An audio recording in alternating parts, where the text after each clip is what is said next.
नमस्कार, मैं हूँ अनामिका, आपकी एआई एंकर। आपके लिए लाई हूँ उज्जैन की ताज़ा खबरें। आप देख रहे हैं उज्जैन का पहला व्हाट्सएप बुलेटिन दस्तक न्यूज पर।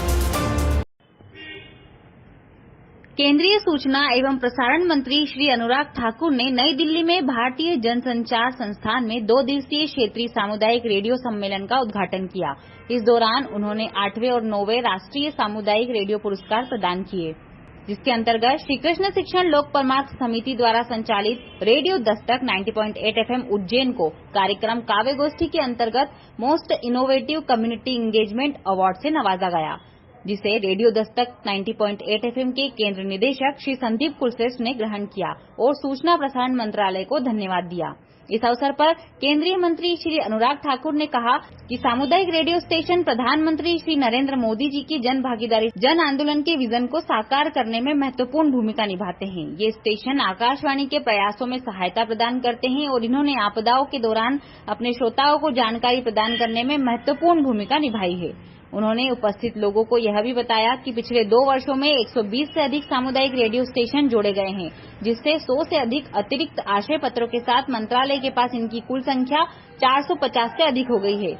इस अवसर पर रेडियो दस्तक 90.8 FM के केंद्र निदेशक श्री संदीप कुलश्रेष्ठ ने कहा कि कोविड-19 के कठिन समय में अपने घरों में बंद लोगों की मानसिकता को सकारात्मक करने की दृष्टि से रेडियो दस्तक के कार्यक्रम काव्य गोष्ठी ने कोरोना काल में घरों में बंद लोगों का मन और मानसिकता अच्छा करने के उद्देश्य से और अपनी बात को एक दूसरे तक पहुंचाने की दृष्टि से इस प्रोग्राम की शुरुआत की थी, जिसमें युवाओं को जोड़ा गया। इस कार्यक्रम के माध्यम से प्रशासन की हर बात को लोगों तक पहुंचाया गया और लोगों की हर बात को प्रशासन तक पहुंचाया गया। इस कार्यक्रम में कहानी, कविता और बातचीत सभी फॉर्मेट का उपयोग करके लोगों तक अपनी बात पहुंचाने का एक माध्यम बनाया, जिसमें काव्य गोष्ठी माध्यम का हमें बहुत ही अच्छा रिस्पांस मिला। कोरोना काल में क्योंकि लोग रेडियो स्टेशन पर नहीं आ सकते थे, तो टेक्नोलॉजी का उपयोग करते हुए उनसे ऑडियोज मंगवाकर उनकी बातों को एक दूसरे तक पहुंचाया गया। उन्होंने कहा कि इस कार्यक्रम के माध्यम से हम जिस पेंडेमिक कम्युनिटी को बाहर लाना चाहते थे उसमें वे सफल हुए हैं। उन्होंने ministry of information and broadcasting को इस अवार्ड के लिए धन्यवाद दिया।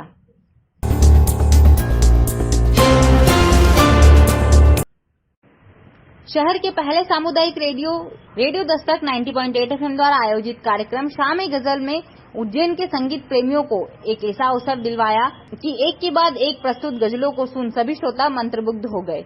भारतीय ज्ञानपीठ परिसर में आयोजित इस कार्यक्रम में शहर के 8 प्रतिभावान गजल गायकों ने एक के बाद एक कुल 16 बेहतरीन गजलों की प्रस्तुतियां दी, तो श्रोता 2 घंटों तक कुर्सियां छोड़ नहीं पाए। जहां एक और प्यार का पहला खत, होश वालों को खबर क्या, आज सोचा तो आंसू भर आए को और चुपके चुपके रात जैसी गजलों ने खूब तालियां बटोरी। वहीं सलोना सा सजन है, मेरे महबूब, मुझे तेरी मोहब्बत, कभी तन्हाइयों में यूं तथा कभी किसी को मुकम्मल जहां जैसी अमर गजलों को भी श्रोताओं से खूब दाद मिली। यह आयोजन कर्मयोगी समाजसेवी वरिष्ठ गांधीवादी स्वर्गीय श्री कृष्ण मंगल सिंह कुलश्रेष्ठ की स्मृति में समर्पित था। कार्यक्रम की अंतिम प्रस्तुति में सभी गजल गायकों ने चिट्ठी न कोई संदेश गाते हुए यह प्रस्तुति स्वर्गीय श्री कृष्ण मंगल सिंह कुलश्रेष्ठ को समर्पित की, जिसे सुनकर उपस्थित लोगों की आंखें नम हो गई। कार्यक्रम के आरंभ में स्वर्गीय श्री कृष्ण मंगल सिंह कुलश्रेष्ठ के प्रति रेडियो दस्तक एवं संस्था परिवार की ओर से श्रीमती अमृता कुलश्रेष्ठ द्वारा पुष्पांजलि अर्पित की गई।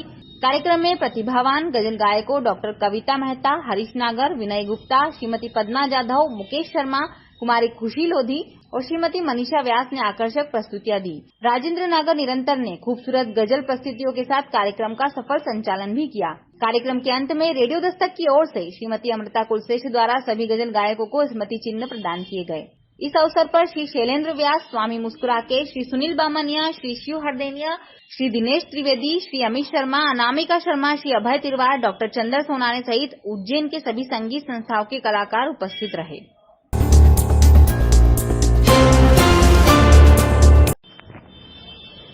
आज मध्य प्रदेश के मुख्यमंत्री श्री शिवराज सिंह चौहान सपरिवार उज्जैन पधारे और उन्होंने गर्भगृह से बाबा महाकाल का पूजन अभिषेक कर दर्शन किया। इसके बाद नंदी हॉल में बैठकर ध्यान लगाया। इसके बाद वे बाबा महाकाल की सवारी में शामिल हुए। आज उज्जैन में श्रावण पुरुषोत्तम मास की तीसरी सवारी है। उन्होंने आज अपनी पत्नी साधना सिंह, बेटे कार्तिकेय और कुणाल के साथ बाबा का आशीर्वाद प्राप्त किया। आज बाबा महाकाल चांदी की पालकी में चंद्रमौलेश्वर, हाथी पर मन महेश और गरुड़ पर शिव तांडव रूप में भक्तों को दर्शन देने निकले। इस अवसर पर बड़ी संख्या में श्रद्धालु उपस्थित रहे। महाकाल मंदिर से शाम 4 बजे शाही ठाट बाट के साथ सवारी की शुरुआत हुई।